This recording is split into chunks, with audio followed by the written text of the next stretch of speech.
बहुत बहुत नमस्कार भाई सभी बच्चों को। मैं स्वागत करता हूं आप सभी लोगों का OEE एकेडमी के प्लेटफॉर्म पर। मैं मुनि शर्मा आप लोगों के साथ जुड़ा हूं अपनी बायोलॉजी को लेकर। और जो जो मिथ्स हैं आपके मन में कि बायोलॉजी बहुत बोरिंग है, सर बायोलॉजी में हमको पढ़ने में बिल्कुल मन नहीं लगता, बायोलॉजी को पढ़ते पढ़ते हम सो जाते हैं, ये तब होता है बच्चों जब बायोलॉजी को आप बायोलॉजी न समझकर रटने लग जाते हो। बायोलॉजी को उनके कॉन्सेप्ट न समझकर उनको रटने की कोशिश करते हो, तब हमको नींद आने लगती है चीज़ों में। मैं बायोलॉजी को ऐसे तरीके से पढ़ाऊंगा, इतने अच्छे तरीके से पढ़ाऊंगा, इतने बारीकी तरीके से पढ़ाऊंगा, बिल्कुल बेसिक से लेकर चीज़ों को एडवांस तक क्लियर करूंगा। बच्चों के बेसिक्स क्लियर नहीं होते तब उनको नींद आने लगती है। कोई चीज़ पूरी समझ में ना आए, ज़बरदस्ती हम समझने की कोशिश करते हैं, तब नींद आने लगती है। लेकिन मैं आपके जो सभी कॉन्सेप्ट है एकदम क्रिस्टल क्लियर, बहुत बेसिक से लेके एडवांस तक लेके चलूँगा। ठीक है भाई? हाँ जी। तो मैं क्लास 10th का जितने भी सभी के सभी चैप्टर्स हैं, मैं आपको वन बाई वन उनके बारे में, बायोलॉजी में कितने चैप्टर हैं, किसका वेटेज बोर्ड में कितना आता है। अगर हम युद्ध में लड़ने जा रहे हैं तो अपने दुश्मन की ताकत और उसकी कमजोरियां पता होना बहुत ज़रूरी है। तो आपका जो इस टाइम दुश्मन है वो है बोर्ड। आप क्लास 10th में आए हो, आपको अटैक करना है बोर्ड्स पर, जितने बोर्ड के CBSE के माइंड पे आपको अटैक करना है। जो कि मैंने उसको पहले ही सब चीज़ को हैक करके आपके सामने रख दिया है कि कितना चैप्टर है, कितने चैप्टर हैं, उसका कितना कितना वेटेज आएगा आपके CBSE के बोर्ड में। ठीक है भाई? आपके टोटल जो बायोलॉजी में चैप्टर्स हैं वो है चैप्टर 5। पूरा अपडेटेड सिलेबस है 2025 के हिसाब से भाई साहब। अपडेटेड सिलेबस ये है कि चैप्टर्स हैं आपके सामने 5। चैप्टर नंबर 1 उसका नाम है लाइफ प्रोसेस, जो कि मार्क्स गेन करता है आपके CBSE में 9 मार्क्स, जो कि बहुत ही एक अच्छा अमाउंट है और एक अच्छा मतलब एक बहुत इफेक्टिव नंबर है। 9 मार्क्स अगर आप एक चैप्टर से गेन कर रहे हैं भाई साहब, आप समझो आप पास के बहुत नजदीक जा रहे हो। ठीक है भाई? दूसरा चैप्टर हमारे सामने है बायोलॉजी का कंट्रोल एंड कोऑर्डिनेशन, और ये गेन करता है भाई साहब आपके सामने मार्क्स 6। अगला जो थर्ड चैप्टर है भाई साहब वो है हाउ डू ऑर्गेनिज्म रिप्रोड्यूस। बच्चे कहते हैं भैया सर ये बहुत ही इंटरेस्टिंग चैप्टर है, हाउ डू ऑर्गेनिज्म रिप्रोड्यूस। ठीक है भाई? इसको इतने ही इंटरेस्टिंग तरीके से मैं आपको पढ़ाऊंगा जितना इंटरेस्ट में आप नाम में लग रहा है। ठीक है भाई? चैप्टर नंबर 4 है ये हेरिडिटी एंड एवोल्यूशन। इसमें एवोल्यूशन कट चुका है, केवल हेरिडिटी ही हेरिडिटी रह गई है। और इस हेरिडिटी बहुत एक अच्छा टॉपिक है, इसमें बहुत अच्छे अच्छे कॉन्सेप्ट्स भी हैं अंदर, जो कि मैं आपको बहुत बारीकी से एकदम क्रिस्टल क्लियर करके चलूंगा, जिससे कि कोई भी दिक्कत नहीं आएगी आपको बोर्ड्स के एग्जाम में और अपनी NCERT की लैंग्वेज समझने में। ये कितने मार्क्स सर लेके जाता है? सर ये लेके जाता है 7 मार्क्स। ठीक है भाई? अगला चैप्टर है 5वां, जो चैप्टर है वो है आवर इन्वायरमेंट। आवर इन्वायरमेंट, हमारा इन्वायरमेंट, जो कि आप क्या कर रहे हो, पॉल्यूटेड कर रहे हो, है ना, वो क्या है our environment. Our environment chapter board में कितने नंबर का आता है सर? साहब 5 नंबर का आता है। बायोलॉजी का पहला चैप्टर 9 नंबर लेके जाता है, बायोलॉजी का दूसरा चैप्टर 6 नंबर देके जाता है, बायोलॉजी का तीसरा चैप्टर आपको 3 नंबर देके जाता है, और फिर चौथा वाला 7 नंबर और लास्ट वाला 5वां नंबर 5 नंबर देके जाता है। मैं आपको एक बार कैलकुलेट करके दिखाऊं तो टोटल नंबर कितने होते हैं भाई साहब बायोलॉजी के? टोटल नंबर आपको बायोलॉजी देके जाती है 30। टोटल सर कितना होता है? 80 मार्क्स का पेपर, और बायोलॉजी कितने देके जा रही है? 30 मार्क्स देके जा रही है। भाई साहब अगर आप कुछ भी ना पढ़ो, केवल बायोलॉजी बायोलॉजी पे ही डिपेंड रहो, फिर भी आपको बायोलॉजी क्या कर देगी? पास करवा देगी। 30 नंबर आते हैं बायोलॉजी पढ़ने से। बोल मेरे भाई समझ में आया कि नहीं आया? बायोलॉजी कितनी इंपॉर्टेंट है आपको इस पढ़ने में, ये समझिए। आप इसको छोड़ नहीं सकते हैं, एक भी चैप्टर नहीं छोड़ सकते हैं बायोलॉजी का। जितने कॉन्सेप्ट बारीकी से मैं आपको बताऊंगा, जितनी चीजें आपको क्लियर करूंगा, आपको बायोलॉजी अच्छे से समझ में आएगी, ये मैं आपसे प्रॉमिस करता हूं। ठीक है भाई? ये मैंने आपको बताया कि आपका दुश्मन ये सभी चैप्टर्स हैं और इनकी कमजोरी क्या है और इनकी खासियत क्या है, वो मैंने आपको बता दिया। अब मैं आपको वापस आता हूं अपने चैप्टर पर। हम पढ़ने जा रहे हैं भाई साहब बायोलॉजी। क्या पढ़ने जा रहे हैं हम? बायोलॉजी। तो मैं आप सभी बच्चों से आशा करता हूं आप मतलब जानते होंगे बायो का मतलब क्या होता है और लॉजी का मतलब क्या होता है। मैं आपसे बेसिक से स्टार्ट कर रहा हूं कि बायोलॉजी का मतलब क्या होता है, बायोलॉजी का मीन्स क्या होता है। बायो मतलब होता है लाइफ। बायोलॉजी का मतलब बता रहा हूं भाई साहब मैं आपको, उसमें मैंने आपको ये ब्रेक कर दिया पूरा शब्द। बायो मतलब लाइफ और लॉजी मतलब स्टडी। बोल भाई समझ में आया कि नहीं आया? बायो मतलब लाइफ और लॉजी मतलब स्टडी। अगर हम अपनी भाषा में बोलें, ये क्या है, एक साइंटिफिक स्टडी है, किसकी, लाइफ की। The scientific study of life, उसको हम क्या कहते हैं, बायोलॉजी। बायोलॉजी का मतलब होता है हम लाइफ, जितनी भी लाइफ हैं उनके बारे में क्या करने जा रहे हैं, हम पढ़ने जा रहे हैं। स्टडी ऑफ लाइफ को क्या कहते हैं, हम बायोलॉजी कहते हैं। और हमारे पहले चैप्टर का नाम क्या है, लाइफ प्रोसेसेस। लाइफ के अंदर जितनी भी प्रोसेस चल रही हैं उनके बारे में पढ़ेंगे हम इस पूरे चैप्टर में। लाइफ के बारे में, हमारी लाइफ मतलब हमारे अंदर लाइफ है तो हम लिविंग हैं। लिविंग ऑर्गेनिज्म के अंदर जितनी भी प्रोसेस चलती हैं उसके बारे में बारी बारीकी से मैं आपको बताऊंगा। कौन कौन सी बहुत ही बेसिक और बहुत इंपॉर्टेंट जरूरी है सर्वाइव करने के लिए, जितनी भी प्रोसेस चल रही हैं उनके बारे में मैं आपको इस चैप्टर में बताऊंगा। पहले चैप्टर का नाम है लाइफ प्रोसेसेस। जितनी भी लाइफ प्रोसेस हमारे बारे में चल रही हैं उसके बारे में इस चैप्टर में हम फुल चैप्टर में अंदर पढ़ेंगे। ठीक है भाई, ये सब डायग्राम्स आपने देख ही लिए होंगे जो कि बयां कर रहे हैं कि आपको बायोलॉजी में बेसिक से लेकर एडवांस की ओर जाना है। बात समझे कि नहीं समझे भाई? ठीक है, आगे बढ़ते हैं। चल मेरे भाई, लाइफ प्रोसेस पहली चीज क्या क्लियर करके देती है, आपकी एनसीईआरटी का पहला पन्ना बहुत ही बोरिंग। अगर आप पढ़ेंगे तो आपको बिल्कुल समझ में नहीं आएगा, कहेंगे सर क्या कर दिया, ये बायोलॉजी ने हमारे साथ क्या कर दिया, इसीलिए हम नहीं पढ़ते हैं। उसको बहुत ही सिंपल वे में आपके सामने देख भाई कैसे डिपो करता हूं आपके सामने, बिल्कुल उसकी क्या करता हूं, कॉपी आपके सामने दे देता हूं। बायोलॉजी का पहला पन्ना कहता है आपके सामने कि आपके सराउंडिंग में बहुत सारी लाइफ हैं। एक चीता भी लाइफ है, एक लॉयन भी लाइफ है, एक प्लांट भी लाइफ है, एक बैक्टीरिया भी लाइफ है, बहुत सारी लाइफ हैं आपके आसपास। लाइफ मतलब लिविंग थिंग्स, लाइफ मतलब लिविंग थिंग्स। भाई एक बात क्लियर कर ले, लाइफ जिनके अंदर लाइफ है वो क्या है, वो लिविंग है। बात समझे या नहीं समझे? लिविंग थिंग्स या लिविंग ऑर्गेनिज्म है। जितने भी लिविंग ऑर्गेनिज्म हैं उनके अंदर क्या है, उनके अंदर लाइफ है। इसका मतलब सर आप ये कहना चाह रहे हैं कि लाइफ किन के अंदर नहीं है? भैया जो नॉन लिविंग है। बोल भाई समझे कि नहीं समझे? बोल भाई समझे कि नहीं समझे? पहला क्राइटेरिया क्या है, एनसीईआरटी आपको बता रही है कि कोई चीज लिविंग है या नॉन लिविंग है, वो कैसे आप डिफाइन कर पा रहे हो? एनसीईआरटी आपको कहती है कोई चीज लिविंग है और नॉन लिविंग है, उसको आप कैसे डिफाइन करोगे? तो पहली चीज करोगे साहब लाइफ होनी चाहिए। अब लाइफ मतलब अगर उसके अंदर लाइफ है तो वो लिविंग है, जिसके अंदर लाइफ नहीं है तो वो नॉन लिविंग है। अच्छा, आप ये कैसे पता कर पाओगे उसके अंदर लाइफ है? तो उन्होंने बताया पहला तरीका ये है कि अगर कोई चीज मूवमेंट कर रही होगी तो उसके अंदर लाइफ है, वो लिविंग है। बात समझे कि नहीं समझे? पहला क्राइटेरिया क्या है, कोई चीज मूव कर रही होगी, कोई चीज मूवमेंट कर रही होगी तो उसके अंदर क्या है, लाइफ है। जैसे कि शेर, चीता, भालू, जितने भी भाई साहब ऑर्गेनिज्म हैं जो मूव कर पा रहे हैं वो लिविंग है। जबकि स्टूल, चेयर, बोतल, जितनी भी आपके पास जो चीज मूव नहीं कर पा रही है विदाउट एक्सटर्नल हेल्प, वो क्या है, वो नॉन लिविंग है। इसका मतलब नॉन लिविंग है तो मतलब उनके अंदर लाइफ नहीं है। बात समझे कि नहीं समझे? यहां आप रेफरेंशिएट कर पा रहे हैं किसमें और किसमें, लिविंग में और नॉन लिविंग में, लिविंग में और नॉन लिविंग में। अगर हम इस चीज को लिविंग कह रहे हैं मतलब इसके अंदर लाइफ है। लाइफ मतलब ये क्या कर पा रहा है, ये मूवमेंट कर पा रहा है। इसको हम चीज कह रहे हैं नॉन लिविंग है, नॉन लिविंग मतलब उसके अंदर लाइफ नहीं है, लाइफ नहीं है मतलब वो मूव नहीं कर पा रहा है। बात समझे कि नहीं समझे? तो आपकी एनसीईआरटी के शुरू की 4-5 लाइनें वो यही कह रही हैं कि किसी चीज को लिविंग और नॉन लिविंग आप कैसे डिसाइड कर पाते हो कि उनके अंदर लाइफ है या नहीं है। बात समझे कि नहीं समझे? देख भाई, मोस्ट इंपोर्टेंट क्राइटेरिया क्या है डिसाइड करने का, वेदर समथिंग इज अलाइव मतलब लिविंग, इज मूवमेंट। एनसीईआरटी की पहली लाइन क्या है भाई साहब, मूवमेंट। अगर कोई चीज मूवमेंट कर रही है इसका मतलब क्या है, वो लाइव है भाई। ठीक है भाई, all living things are act without and help. भाई समझे कि नहीं समझे भाई? जितनी भी लिविंग थिंग्स हैं वो मूव करती हैं बिना किसी एक्सटर्नल मदद के। और कुछ मूवमेंट ऐसे भी होते हैं जो कि हम अपनी नेक्ड आई से नहीं देख सकते हैं, जैसे कि बैक्टीरिया। बैक्टीरिया भी लिविंग है लेकिन उसको हम मूव करते हुए नहीं देख सकते। तो कुछ मॉलिक्यूलर मूवमेंट ऐसे भी होते हैं जिनको हम मूव करते हुए नहीं देख सकते। बात समझे या नहीं समझे? ठीक है भाई, आगे बढ़ते हैं। ये तो आपकी समझ में आ गया होगा कि लाइफ क्या है।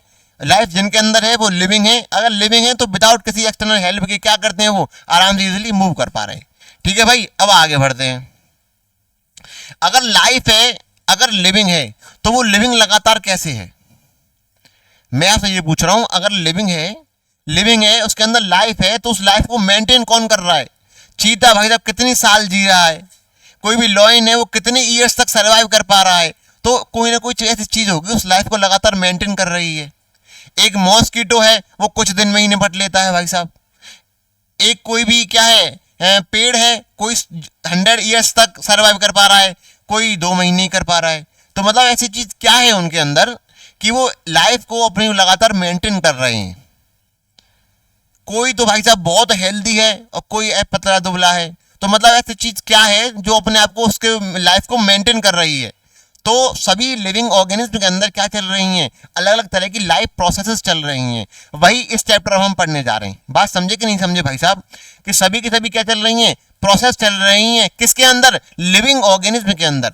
लिविंग ऑर्गेनिज्म के अंदर लाइफ को सस्टेन करने के लिए, लाइफ को मेंटेन करने के लिए क्या चल रही हैं, लाइफ प्रोसेसेस चल रही हैं। बोल भाई समझ में आया कि नहीं आया, यही चैप्टर का नाम है। लिविंग ऑर्गेनिज्म के अंदर लाइफ को मेंटेन करने के लिए लगातार जो प्रोसेस चल रही हैं, वो कौन सी प्रोसेस है भाई साहब, वो लाइफ प्रोसेस है। यही आपके किसका नाम है, चैप्टर का नाम है। अब भैया वो कौन सी प्रोसेस है, जरा हमको बताइए। ऐसी कौन सी प्रोसेस हैं जो क्या कर रही हैं, लाइफ को लंबे समय तक मेंटेन कर रही हैं। Life processes are the basic processes in the living organism. Living organism के अंदर बेसिक का मतलब होता है कि हर एक लिविंग ऑर्गेनिज्म के अंदर पाई ही जाती है। बेसिक मतलब चीज होती है कि सब लिविंग ऑर्गेनिज्म के अंदर, चाहे वो लॉइन हो, चाहे डियर हो, चाहे प्लांट हो, चाहे बैक्टीरिया हो, चाहे कोई भी हो भाई साहब, उसके अंदर क्या पाया जाएगा आपको, उसके अंदर ये प्रोसेस जरूर पाई जाएंगी। अगर उसके अंदर लाइफ है तो उसको लगातार मेंटेन करने के लिए क्या होता है, living organism which are necessary for maintaining their life. कुछ ऐसी बेसिक प्रोसेसेस होती हैं जो कि लगातार क्या करती हैं, उसकी लाइफ को मेंटेन करती हैं। वो बेसिक लाइफ प्रोसेस कौन कौन सी हैं भाई, वो है, पहली प्रोसेस है न्यूट्रिशन, दूसरी प्रोसेस है रेस्पिरेशन, तीसरी प्रोसेस है ट्रांसपोर्टेशन और लास्ट प्रोसेस है एक्सक्रीशन। अब धीरे धीरे इस चैप्टर के हम डेप्थ में जाते जाएंगे। बात समझे कि नहीं समझे, अब धीरे धीरे चैप्टर के केस में जाएंगे, हम डेप्थ में जाएंगे। सबसे पहली बात, कोई चीज लिविंग है, उसके अंदर लाइफ है, वो इजीली मूव कर पा रही है। ये किसी चीज को साइन है कि ये चीज अगर मूव कर पा रही है तो मतलब क्या है, ये लिविंग है।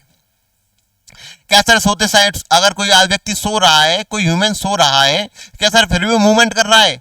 अगर वो मूवमेंट नहीं कर पा रहा है तो क्या वो हम उसको नॉन लिविंग मान लें? नहीं भाई साहब। अगर कोई व्यक्ति सो रहा होता है, जब वो ब्रीथ करता है तो उसकी चेस्ट अप और डाउन मूव करती है, मतलब कहीं ना कहीं मूवमेंट हो रहा होता है। अगर मूवमेंट कर रहा है तो क्या है भाई साहब, वो लिविंग है। ये क्वेश्चन बच्चों के दिमाग में आता है अक्सर कर कि सर कोई भी व्यक्ति सो रहा है, वो तो मूवमेंट नहीं कर रहा, तो इसका मतलब उसको हम नॉन लिविंग मान लें? ना भाई, कोई व्यक्ति है जो सोता है, सो रहा होता है, जब वो ब्रीथ इन और आउट करता है तो उसकी चेस्ट अप और डाउन होती है, उसके अंदर मूवमेंट देखने को मिलता है। तो बोल मेरे भाई समझ में आया कि नहीं आया? तो जहां भी मूवमेंट होगा वो क्या होगा, वो लिविंग होगा। ठीक है भाई। अब वो कौन कौन सी प्रोसेसेस हैं, बेसिक प्रोसेस जो लगातार लाइफ को मेंटेन करने के लिए हमारी हेल्प करती हैं? तो पहली प्रोसेस कौन सी भाई साहब, न्यूट्रिशन, रेस्पिरेशन, ट्रांसपोर्टेशन और आखिरी वाली है एक्सक्रीशन। ये बेसिक प्रोसेस आपको हर एक लिविंग ऑर्गेनिज्म के अंदर देखने को मिलेगी, है ना भाई। अब बारी बारी से पूरा चैप्टर इन्हीं चारों प्रोसेस पे डिपेंड करता है। इन्हीं पूरा चैप्टर जो है इन्हीं प्रोसेस के बारे में आपको घुमाता रहेगा, एक एक चीज को और डेप्थ में बताता रहेगा। बात समझे कि नहीं समझे भाई साहब? ठीक है। पहली प्रोसेस कौन सी है? पहली प्रोसेस है न्यूट्रिशन। पहली प्रोसेस कौन सी है? न्यूट्रिशन। न्यूट्रिशन आप सभी लोग जानते होंगे, आप देखते होंगे कि हाई न्यूट्रिशियस फूड है, कार्बोहाइड्रेट है, फैट है, प्रोटीन्स है, ये सभी क्या है? ये न्यूट्रिशन है। नहीं भाई, ये न्यूट्रिएंट है। आप लोगों ने थोड़ा सा गलत उसको ले लिया है कि सभी न्यूट्रिशन नहीं है, ये न्यूट्रिएंट है। न्यूट्रिशन क्या है? न्यूट्रिशन तो एक प्रोसेस है। देख भाई मैं समझाता हूँ आपको, न्यूट्रिशन क्या है? Nutrition is the process of taking food by an organism and its utilization by the body for life process। अपने लाइफ की प्रोसेस को कंटिन्यू रखने के लिए कोई व्यक्ति क्या करता है? खाने का इंटेक करता है और उसको बॉडी यूटिलाइज करती है। इस पूरी प्रोसेस का क्या नाम दे दिया? न्यूट्रिशन नाम दे दिया। बात समझे कि नहीं समझे? ये बहुत बेसिक बता रहा हूं मैं, इसके आगे मैं आपको पूरी डेप्थ में समझाऊंगा कि न्यूट्रिशन क्या कैसे होता है, हमारी बॉडी इसको यूटिलाइज कैसे कर रही है, कौन से न्यूट्रिएंट हमको ज़्यादा अमाउंट में लेते हैं, कौन से हम कम अमाउंट में ले रहे हैं, कार्बोहाइड्रेट, फैट, प्रोटीन्स हमको कितने कितने लेने चाहिए, कितने नहीं लेने चाहिए। मैं आपको एक एक चीज़ डेप्थ में समझाऊंगा। बाकी चैप्टर अभी आपको जैसा समझा रहा है मैं वैसा आपको बता रहा हूँ। लाइफ की प्रोसेसेस 4 बेसिक प्रोसेस हैं न्यूट्रिशन, रेस्पिरेशन, ट्रांसपोर्टेशन और एक्सक्रीशन। ठीक है भाई, मैंने आपको समझाया न्यूट्रिशन क्या होता है। न्यूट्रिशन एक प्रोसेस है जिसमें क्या करता है, कोई भी लिविंग ऑर्गेनिज्म अपनी लाइफ को मेंटेन करने के लिए क्या करता है, पहले भोजन को खाता है, किसी फूड को अपने इनटेक करता है और इसको क्या करती है, बॉडी उसको यूटिलाइज करती है। अच्छा, हमको न्यूट्रिएंट की जरूरत क्यों है? क्योंकि क्या मिले हमको, उससे एनर्जी मिलती है। जितनी भी हमारे अंदर सेल्स हैं, डेड सेल है या फिर इंजर्ड सेल हैं, उनको रिपेयर करने के लिए भी हमको एनर्जी की नीड होती है। यहाँ से वहाँ जाने के लिए, रनिंग करने के लिए, मूवमेंट करने के लिए, डेली लाइफ के फंक्शन को परफॉर्म करने के लिए हमको किसकी ज़रूरत होती है? एनर्जी की ज़रूरत होती है। और एनर्जी कहाँ से मिलती है? एनर्जी कहाँ से मिलती है भाई साहब? फूड से मिलती है। साहब हमने तो कोई भी एप्पल खाया तो उससे एनर्जी कैसे मिली, वो मैं आपको समझाऊंगा एक एक चीज़ कि एक एप्पल से कितनी एनर्जी मिलती है और एनर्जी कैसे कैसे मिलती है। हमने बादाम खाए, बादाम खाते हैं ना आप सभी लोग, है ना भाई, ऑर्किड्स खाए, जितनी भी आपने चीज़ें खाई उससे हमको एनर्जी कैसे मिलती है वो मैं बताऊंगा आपको इस पूरी प्रोसेस में, न्यूट्रिशन में। ठीक है भाई, न्यूट्रिशन क्या प्रोसेस है कि एक प्रोसेस लाइफ की है जिससे हम फूड इनटेक करते हैं, उसको हमारी बॉडी क्या करती है, यूटिलाइज करती है। इस पूरी प्रोसेस का क्या नाम है? न्यूट्रिशन। इसके बारे में हम डेप्थ में समझेंगे। कहाँ पे भाई साहब? इस चैप्टर के नेक्स्ट पार्ट में। लेकिन दूसरी प्रोसेस के बारे में बेसिक बता देता हूँ क्या है। दूसरी प्रोसेस कौन सी है? वो है रेस्पिरेशन। कौन सी प्रोसेस है? रेस्पिरेशन। रेस्पिरेशन क्या है? रेस्पिरेशन भी क्या है? एक लाइफ की प्रोसेस है। इसमें क्या होता है? इसमें होता है which food is burned in the cells of the body with the help of oxygen to release energy. Respiration आप लोगों के जो दिमाग में वो ये है, सर में सांस ले रहा हूँ, ब्रीथ इन कर रहा हूँ और ब्रीथ आउट कर रहा हूँ, तो सर ये क्या हो गया? रेस्पिरेशन हो गया। नहीं भाई, आप गलत हो यहाँ पे। रेस्पिरेशन करना एक अलग चीज़ है और ब्रीथ इन और ब्रीथ आउट करना एक अलग चीज़ है। पहले आप फोकस्ड होकर दिमाग को आप खोलिए अपने को। ब्रीथ इन करना और आउट करना is another thing and respiration is the another thing. Breathe in और ब्रीथ आउट एक क्या है? फिजिकल प्रोसेस है। बात समझे कि नहीं समझे भाई साहब? रेस्पिरेशन का है, रेस्पिरेशन एक लाइफ प्रोसेस है। अगर रेस्पिरेशन लाइफ प्रोसेस है, इसमें क्या होता है, जो भी सेल्स ने हमारे जो फूड आपने खाया था वो कहाँ पे गया? वो सेल्स के पास गया। अब उससे एनर्जी कैसे रिलीज होगी? उससे एनर्जी कैसे गेन करनी है? उस फूड को जलाकर उसको बर्न करती है, धीरे धीरे छोटे छोटे अपने पार्ट्स में टूटती है। मैं आपको एक एक चीज समझाऊंगा आगे डेप्थ में। अभी तो क्या है, इस चैप्टर का इंट्रो चल रहा है।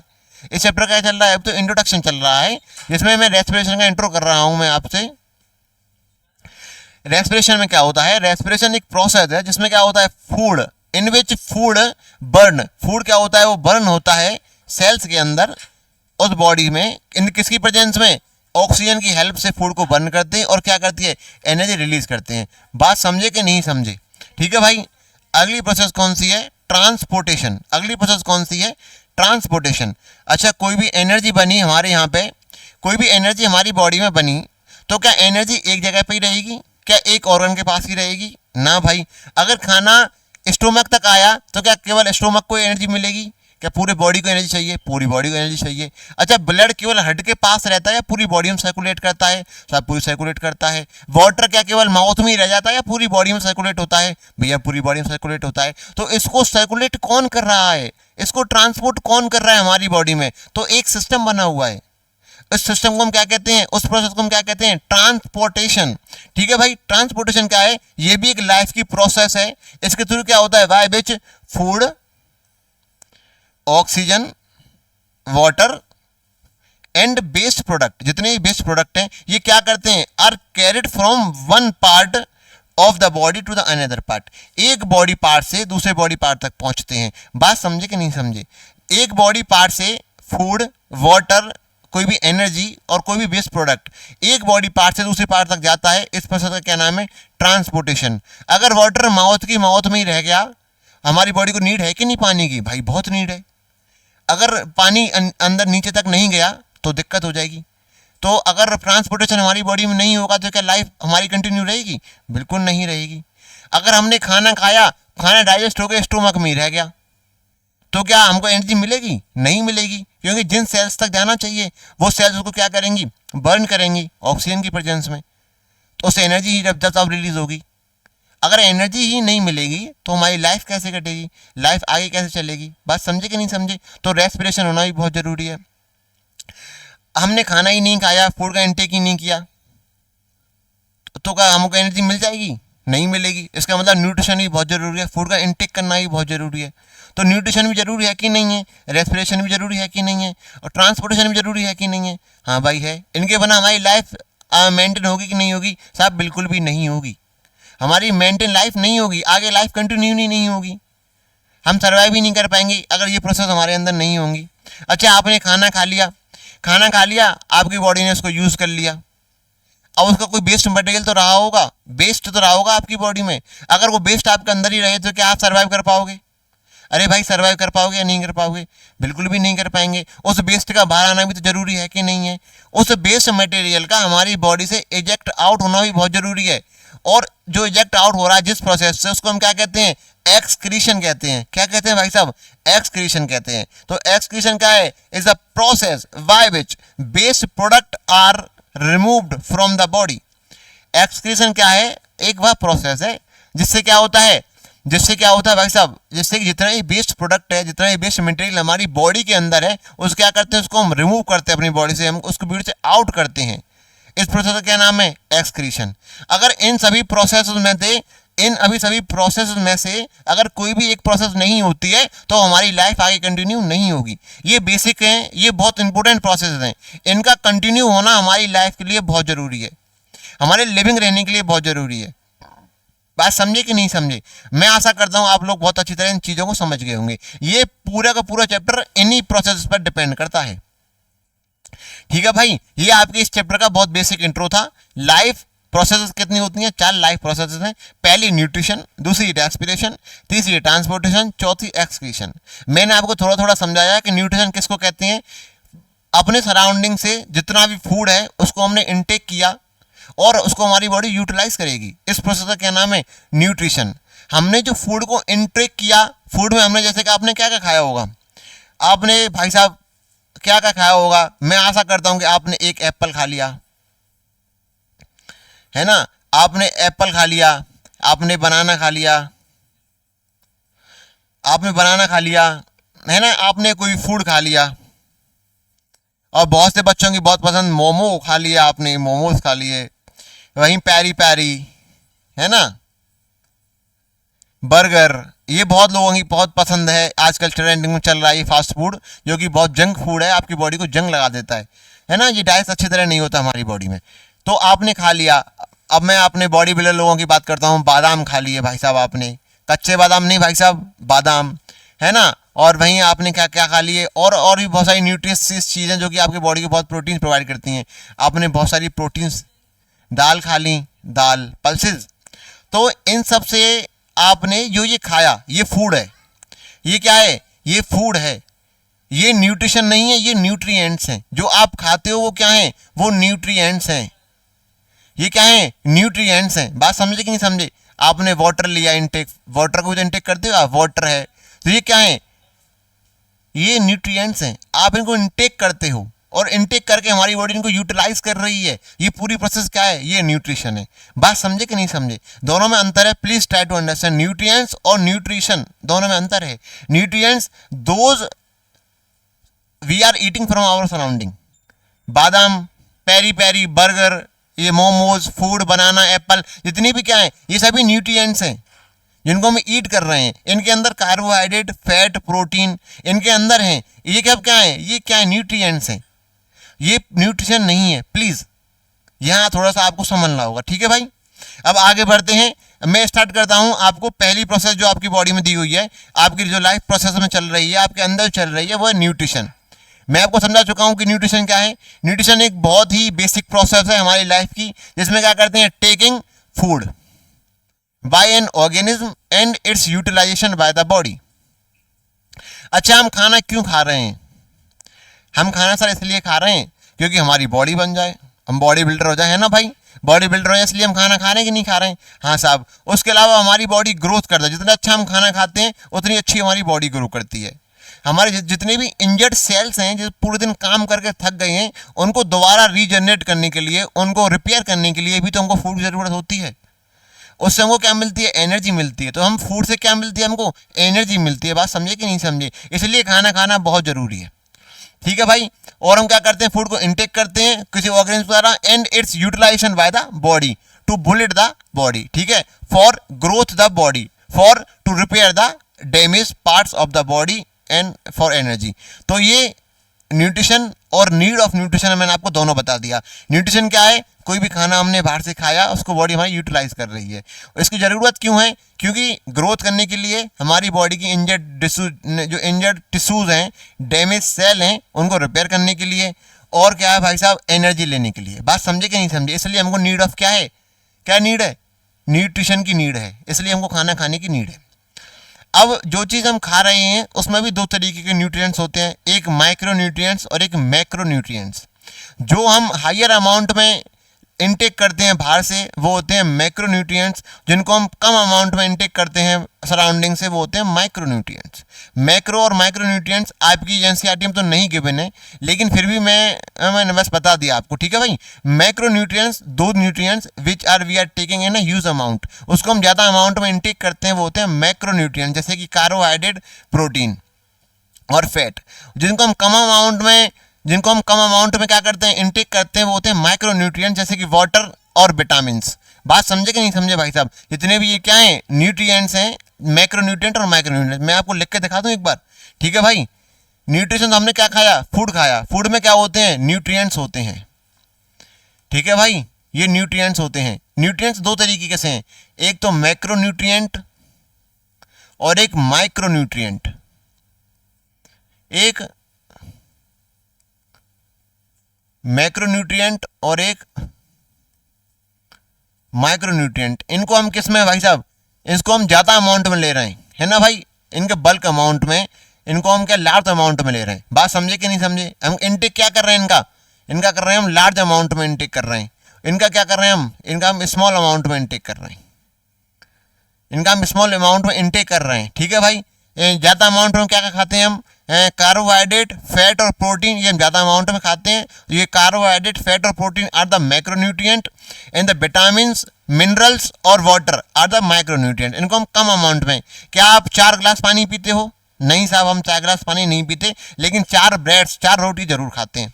बात समझे कि नहीं समझे? हाँ साहब, समझ गए या नहीं समझ गए? तो ज़्यादा अमाउंट में क्या खाते हैं हम, कार्बोहाइड्रेट, ग्लूकोज ज़्यादा अमाउंट में लेते हैं। बात समझे कि नहीं समझे? ठीक है, ठीक है, आगे बढ़ते हैं भाई। न्यूट्रिएंट समझ में आ गया, मैक्रो न्यूट्रिएंट समझ में आ गया, ठीक है, आगे बढ़ते हैं। इसी के साथ क्या करते हैं भाई साहब, अब होता है मोड्स ऑफ न्यूट्रिशन। लोग जो खाना खा रहे हैं, क्या वो खाना खुद से बना के खा रहे हैं या फिर किसी को खाना बना के खा रहे हैं?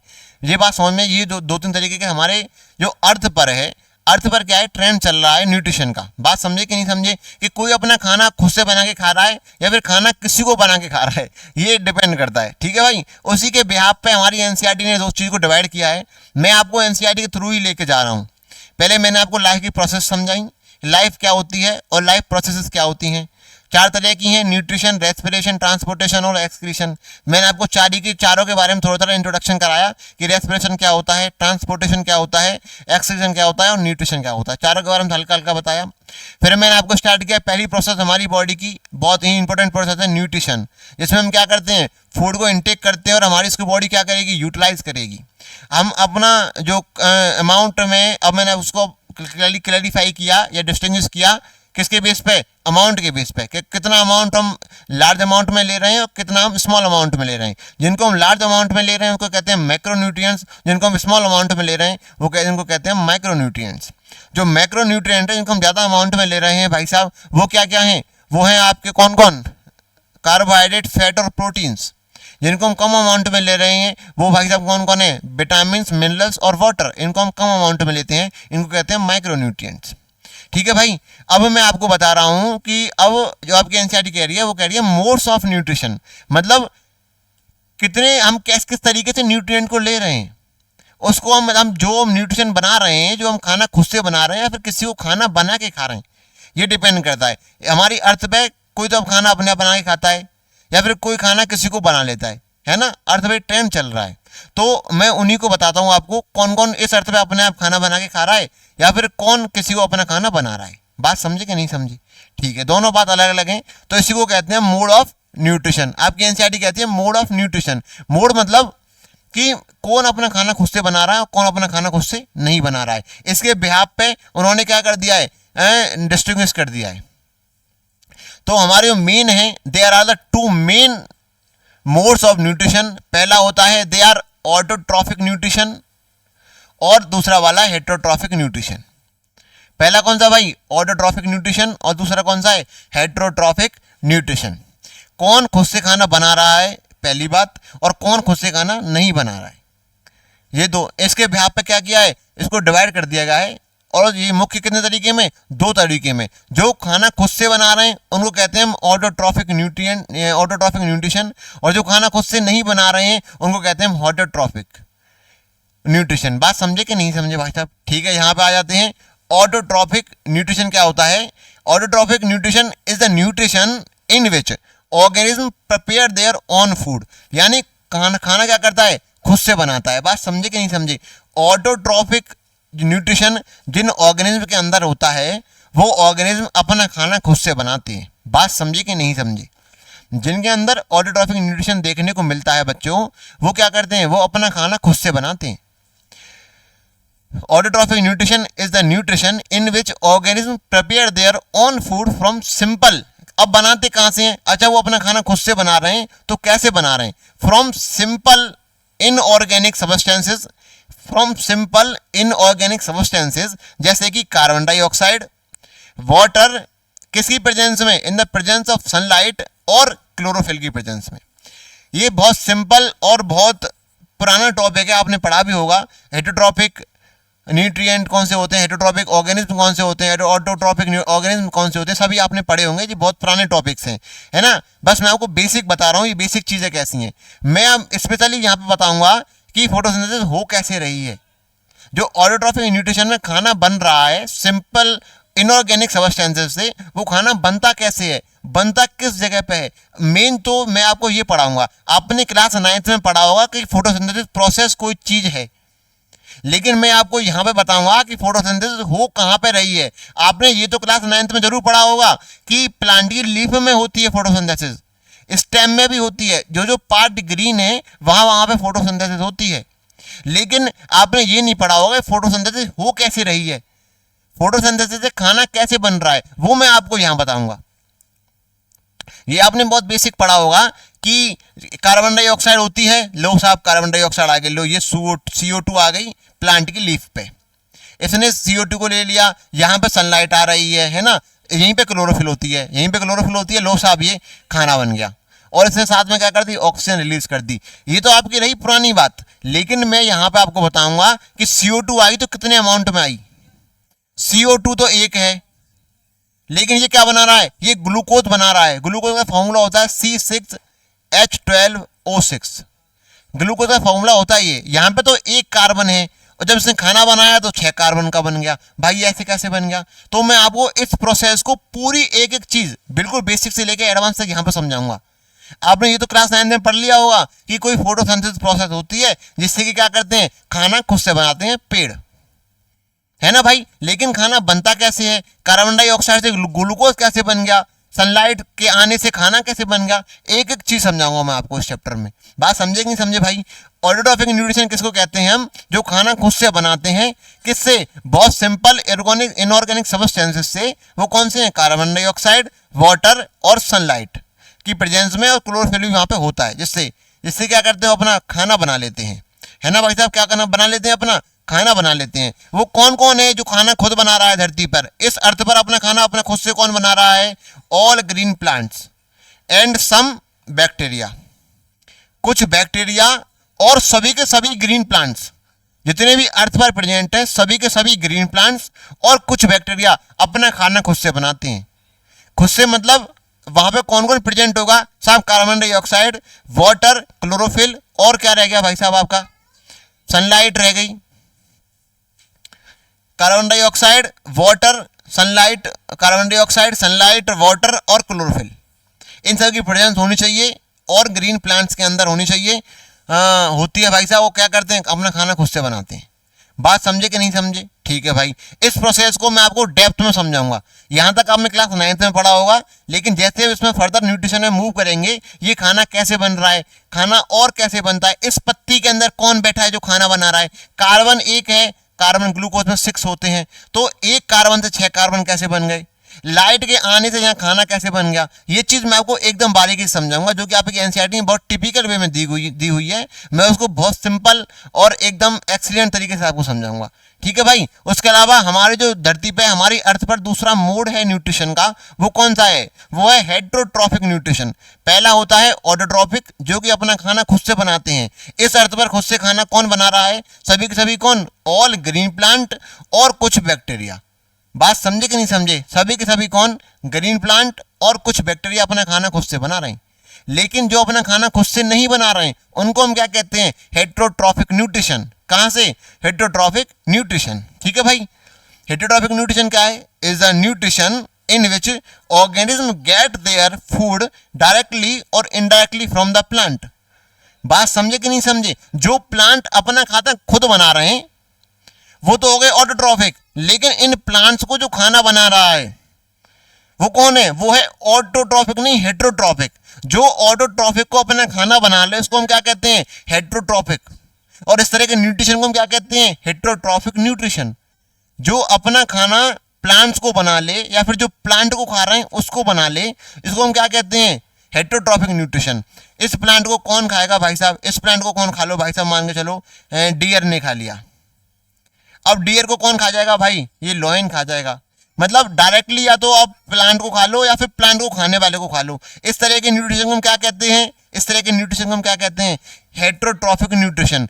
मतलब टोटली बात यह है, इन्होंने अपना खाना अपने आप नहीं बनाया, केवल अपना खाना प्लांट्स ने बनाया था, उसको कहते हैं हम ऑटोट्रॉफिक न्यूट्रिशन।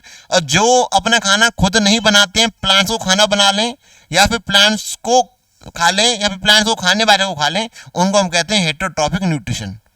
बात समझे कि नहीं समझे भाई, बात समझे कि नहीं समझे। अब हेट्रोट्रॉफिक जो न्यूट्रिशन होता है इसमें क्या है, अलग अलग मोड हैं, अपने खाने को खाने के तरीके हैं, कुछ कुछ अपने खाने को खाने के तरीके हैं, कुछ अलग अलग तरीके हैं, ठीक है भाई। आप समझते हैं वो कौन कौन से तरीके हेट्रोट्रॉफिक न्यूट्रिशन में। पहले ये समझ लो आप कि हेट्रोट्रॉफिक न्यूट्रिशन करता कौन है इस अर्थ पर। सभी एनिमल्स, जितने भी सभी एनिमल्स हैं क्या करते हैं, वो हेट्रोट्रॉफिक न्यूट्रिशन करते हैं। बात समझे कि नहीं समझे, जितने भी क्या है एनिमल्स हैं सभी के सभी क्या है, हेट्रोट्रॉफिक हैं। फंगी, कुछ फंगी ऐसी हैं जो क्या करती हैं, हेट्रोट्रॉफिक इन नेचर है, अपना खाना खुद नहीं बनाती हैं। और कुछ बैक्टीरिया भी ऐसे हैं जो अपना खाना क्या करते हैं, खुद नहीं बनाते हैं। आपने ऊपर देखा होगा कि कुछ बैक्टीरिया अपना खाना खुद बना रहे हैं, यहाँ भी एग्जाम्पल दिया हुआ है सम बैक्टीरिया। और सर आपने हेट्रोट्रॉफिक में भी लिख दिया सम बैक्टीरिया, क्या सर आपने गलत लिख दिया है, नहीं भाई। कुछ बैक्टीरिया तो ऐसे होते हैं जो कि अपना खाना खुद बना लेते हैं, लेकिन कुछ बैक्टीरिया ऐसे भी हैं जो अपना खाना खुद नहीं बना रहे। अगर अपना खाना खुद नहीं बना रहे हैं तो वो हो गए हेट्रोट्रॉफिक, अगर अपना खाना खुद बना रहे हैं तो वो हो गए ऑटोट्रॉफिक। अगर खाना खुद अपनी बॉडी में अंदर ले रहे हैं तो क्या होगा भाई साहब, हेट्रोट्रॉफिक न्यूट्रिशन हो गया। बात समझे कि नहीं समझे, ठीक है। अब हेट्रोट्रॉफिक जो न्यूट्रिएंट्स है, जो हेट्रोट्रॉफिक न्यूट्रिशन है, ये अलग अलग ऑर्गेनिज्म में अलग अलग प्रकार से होता है। मतलब सभी के खाने का तरीका अलग अलग है। बात समझे कि नहीं समझे हेट्रोट्रॉफिक न्यूट्रिशन के अंदर।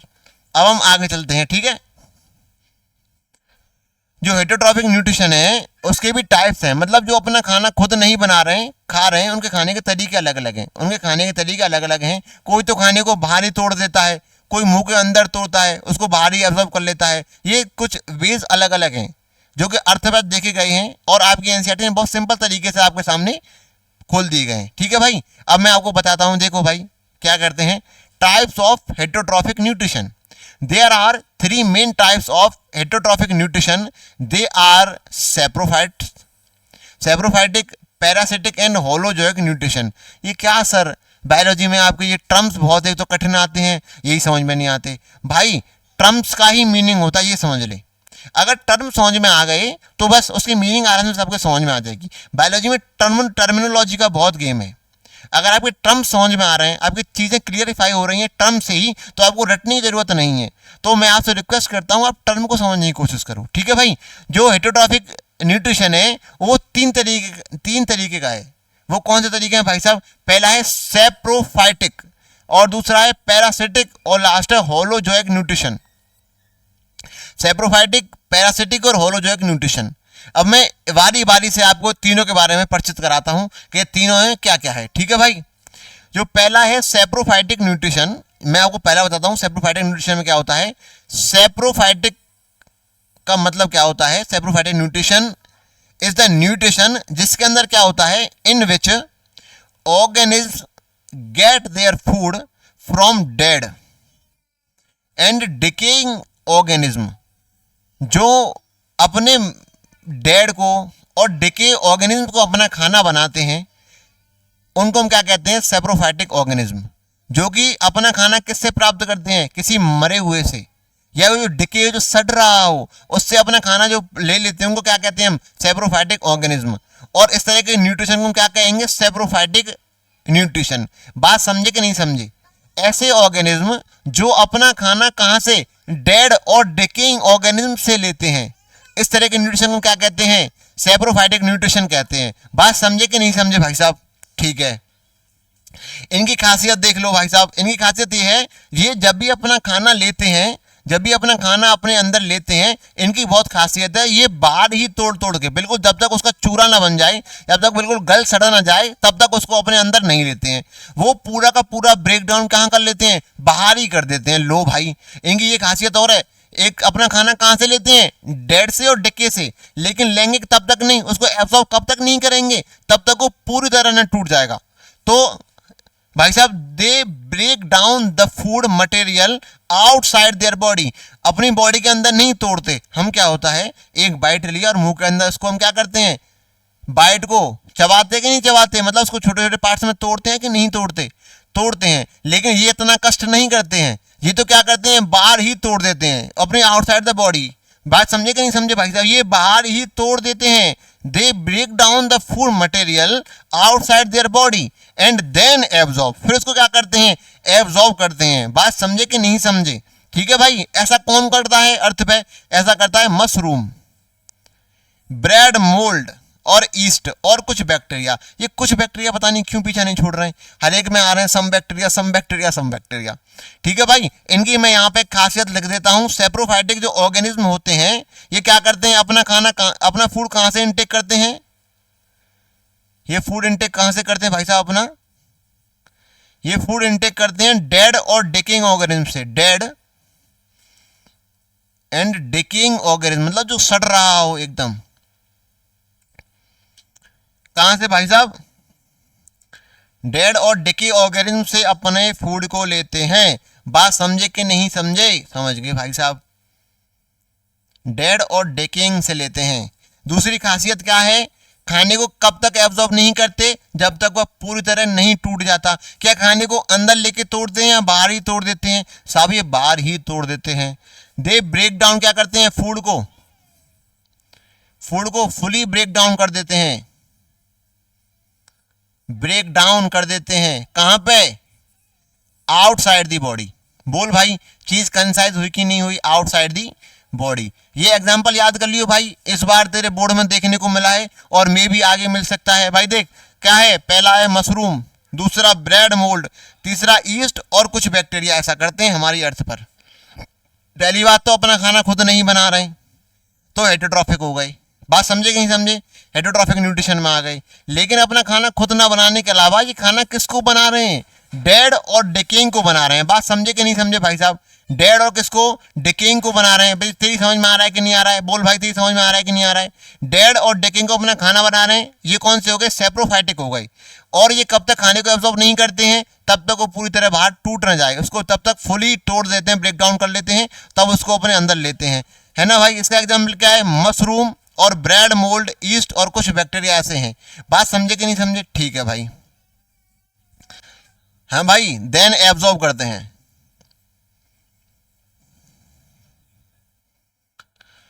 ठीक है भाई, अब आगे बढ़ते हैं। सैप्रोफाइट आपकी समझ में आ गया होगा, मैं आशा करता हूँ। ये 3 तरह का होता है, उसमें पहले तरीका कौन सा, सैप्रोफाइटिक। सैप्रोफाइटिक मतलब जो डेड और डिकेइंग पे क्या करते हैं, अपना खाना लेते हैं, उसको बाहर पूरी तरह तोड़ लेते हैं, तब उसको एब्जॉर्ब करते हैं। ऐसा कौन करता है, मशरूम, ब्रेड मोल्ड और ईस्ट करता है, और कुछ बैक्टीरिया भी ऐसा करते हैं। बात समझ में आई कि नहीं आई, चल भाई अब आगे बढ़ते हैं। अब दूसरा वाला कौन सा है, पैरासाइट। आपने नाम तो सुना होगा पैरासाइट। अरे पैरासाइट मतलब जो भाई साहब किसी दूसरे से अपना क्या ले रहे हो, न्यूट्रिएंट्स प्राप्त कर रहे हैं, उनको क्या कहते हैं, हम पैरासाइट कहते हैं। ठीक है भाई, आगे बढ़ते हैं। हाँ भाई, दूसरा वाला कौन सा है, पैरासिटिक न्यूट्रिशन। क्या है भाई, पैरासिटिक न्यूट्रिशन। पैरासिटिक न्यूट्रिशन क्या होता है, पैरासिटिक न्यूट्रिशन मतलब is a nutrition in which organism get their food from living organism. जो अपना खाना सेप्रोफाइट में क्या कर रहे थे, वो डेड से अपना खाना प्राप्त कर रहे थे। लेकिन पैरासाइट क्या करता है, पैरासाइट से क्या, पैरासाइट में अपना खाना कहां से प्राप्त करते हैं, लिविंग से प्राप्त करते हैं। बहुत मोस्ट इंपोर्टेंट टर्म तो यही आ गया भाई साहब पैरासाइट में, कि पैरासाइट सेप्रोफाइट से अलग कैसे हैं। भाई साहब सेप्रोफाइट कहां से अपना खाना ले रहे थे, डेड से ले रहे थे। लेकिन पैरासाइट कहां से ले रहे हैं, पैरासाइट लिविंग से ले रहे हैं। पहली बात समझ में आई कि नहीं आई। ये अपना खाना खुद तो नहीं बनाएंगे, क्योंकि ये कौन से हैं, हेटेरोट्रॉफिक में आते हैं। हेटेरोट्रॉफिक में अलावा पहला सेप्रोफाइट था, वो डेड से ले रहा था। ये पैरासाइट है, इसी क्या करते हैं पैरासाइट। पैरासाइट न्यूट्रिशन जो अपना कहां से लेते हैं, in which organism get their food from living organism. ये अपना खाना कहां से लेते हैं, लिविंग ऑर्गेनिज्म से लेते हैं, है ना। इसके एग्जाम्पल देख लो, बहुत मस्त मस्त है भाई साहब। इसका एग्जाम्पल क्या है, टिक्स। आपने डॉग्स के ऊपर एक कीड़े को देखा होगा, है ना, डॉग्स के ऊपर आपने कीड़े को देखा होगा, या फिर गाय वगैरह के आपने एक देखा होगा, एक रेड कलर का आके ना उसके ऐसे चिपक जाता है, जो कि ब्रेड को क्या करता है, सक कर लेता है। दूसरा एग्जांपल इसका क्या है, दूसरा एग्जांपल है लाइज। लाइज मतलब जूहे, जो आपके सिर में होते हैं, बालों में हो जाते हैं ना, वो बाल की रूट्स में क्या करते हैं, हुक से क्या करते हैं, हमारे ब्रेड को सक करते हैं। मतलब हम कौन है, लिविंग हैं, और हमसे वो क्या कर रहे हैं, अपना न्यूट्रिशन प्राप्त कर रहे हैं, न्यूट्रिशन ले रहे हैं हमसे ही, अपना वो क्या कर रहे हैं, लाइफ सर्वाइव कर रहे हैं। हम लिविंग हैं और हमसे क्या कर रहे हैं, हमारे ब्लड को सक कर रहे हैं। लाइज मतलब जूहे, ठीक है भाई। अगला एग्जांपल कौन सा है, लीचेस। लीचेस मतलब जोंक। जोंक कहीं भी क्या होती है, अटैच हो जाती है और वहां से ब्लड को सक करती रहती है। बात समझे कि नहीं समझे भाई। लीचेस, हम लिविंग है कि नहीं है, हम लिविंग है भाई साहब। तो अगर लाइज आपके बालों में है तो आप उस लाइज के लिए होस्ट हो गए। जोंक अगर मेरे ऊपर आगे अटैच हो गई तो उस जोंक के लिए मैं क्या हुआ, होस्ट हो गया। मतलब ऐसी बॉडी जहां से वो अपना न्यूट्रिशन प्राप्त कर रही है, उसको हम क्या कहते हैं, उसके लिए होस्ट कहते हैं। उस लिविंग ऑर्गेनिज्म को उसका हम होस्ट कहेंगे। जैसे जोंक अगर मेरे ऊपर आके अटैच है तो उस जोंक के लिए मैं क्या हो गया, होस्ट बॉडी हो गया। क्योंकि कहां से न्यूट्रिशन प्राप्त कर रही है, वो मेरी बॉडी से न्यूट्रिशन प्राप्त कर रही है। इसको हम क्या कहते हैं, होस्ट से प्राप्त कर रही है। ये टर्म बायोलॉजी का टर्म है, जहां से भी लिविंग ऑर्गेनिज्म से कोई भी न्यूट्रिशन लेता है उसको हम क्या कहते हैं, उसका होस्ट कहते हैं। जैसे कि लाइज यदि मेरे बालों में है, अगर मुझसे न्यूट्रिशन ले रहा है तो उस लाइज के लिए मैं क्या हुआ, होस्ट हो गया। वो होस्ट की बॉडी से क्या कर रहा है, न्यूट्रिशन ले रहा है। ठीक है भाई। हाँ, ये बहुत सिंपल है। एक कसकटा देखा आपने, कसकटा मतलब एक प्लांट के ऊपर एक बहुत सारी बेल आ जाती है। देखो ऐसे ये कसकटा ही है। ये क्या है, ये कसकटा है। ये क्या है, एक प्लांट के ऊपर आ गई है ये बेल, ये यहाँ से सभी न्यूट्रिशन ले रही है। ये सभी क्या कर रही है, न्यूट्रिशन ले रही है। तो इस कसकटा के लिए ये पेड़ क्या हो गया, ये इसका होस्ट हो गया। ये यहाँ से क्या कर रही है, ये न्यूट्रिशन प्राप्त कर रही है। ये क्या कर रही है, न्यूट्रिशन प्राप्त कर रही है। कसकटा को कहते हैं हम अमर बेल। ये सभी जो गाँव वगैरह में जो लोग रहते हैं उसको क्या कहते हैं, अमर बेल कहते हैं। इसका साइंटिफिक नेम तो ये कसकटा है, लेकिन लोकल नेम इसका अमर बेल है। ये क्या करती है, जिस प्लांट के ऊपर आ जाती है उससे सभी न्यूट्रिशन लेती है। खुद मेहनत नहीं करती, खुद खाना नहीं बनाती, ये याद रखना। सभी के सभी न्यूट्रिशन कहाँ से ले लेती है, उस प्लांट से ले लेती है। तो प्लांट क्या हुआ, उसके लिए होस्ट हो गया। ठीक है भाई। ऑर्किड्स होते हैं, और आपने देखा होगा राउंड बॉम्ब, टैप बॉम्ब, ये छोटे छोटे बच्चों के पेट में आ जाते हैं, है ना, ये उनको कहते हैं भाई प्लाज्मोडियम। तो आपने देखा ही होगा। तो जितने भी क्या है लिविंग ऑर्गेनिज्म से क्या करते हैं, अपना न्यूट्रिशन प्राप्त करते हैं, इनको हम क्या कहते हैं, हम कहते हैं भाई साहब पैरासिटिक न्यूट्रिशन कहते हैं। बात समझे कि नहीं समझे। ये कहाँ से लेते हैं, इनकी खासियत क्या है, इनकी खासियत लिख के बता देता हूँ भाई। ये अपना खाना फूड को इनटेक कहाँ से करते हैं, ये फूड इनटेक कहाँ से करते हैं बच्चों, बताओ मुझे। ये फूड इनटेक करते हैं लिविंग से या नॉन लिविंग से, ये करते हैं लिविंग से। ये लिविंग ऑर्गेनिज्म से अपना फूड को इनटेक करते हैं, है ना। उस लिविंग ऑर्गेनिज्म को हम क्या कह देंगे, उसको हम होस्ट कह देंगे। अपना फूड को इनटेक करते हैं कहाँ से, लिविंग ऑर्गेनिज्म के अंदर से। क्या है, अपने खाने को तोड़ते हैं। वहां पे एक टर्म आया था सेप्रोफाइटम, वो अपना खाना तोड़ते हैं। क्या ये अपना खाना तोड़ेंगे या नहीं, भाई साहब बिल्कुल नहीं। खाना तो ये खा ही नहीं रहे हैं, ये सीधा ब्लड सक कर रहे हैं हमारी बॉडी से। डायरेक्ट बना बनाया न्यूट्रिशन हमारी ब्लड में उसको सक कर लेते हैं, उनको खाने वाने की जरूरत नहीं होती। बात समझे कि नहीं समझे भाई। बहुत हाँ इंपोर्टेंट टर्म बता रहा हूँ मैं आपको। इनके अंदर क्या है, न्यूट्रिशन सीधा का सीधा जा रहा है, ना इनको चबाने की जरूरत है ना थूकने की जरूरत है, ये सीधा हमारी बॉडी से अपनी बॉडी में एब्जॉर्ब कर लेते हैं न्यूट्रिशन। इनकी खासियत, एक और खासियत ये होती है, बात समझे कि नहीं समझे भाई? हाँ, ये फूड इनटेक कर रहे हैं लिविंग ऑर्गेनिज्म से, जिस लिविंग ऑर्गेनिज्म से अपना फूड इनटेक कर रहे हैं उसको हम होस्ट कह रहे हैं। बात समझे कि नहीं समझे? ये क्या करते हैं, ये डायरेक्ट एब्जॉर्ब कर लेते हैं। बात समझे कि नहीं समझे भाई? ठीक है, फूड इनटेक कर लिया, एब्जॉर्ब कर लिया। इसके एग्जाम्पल क्या क्या है?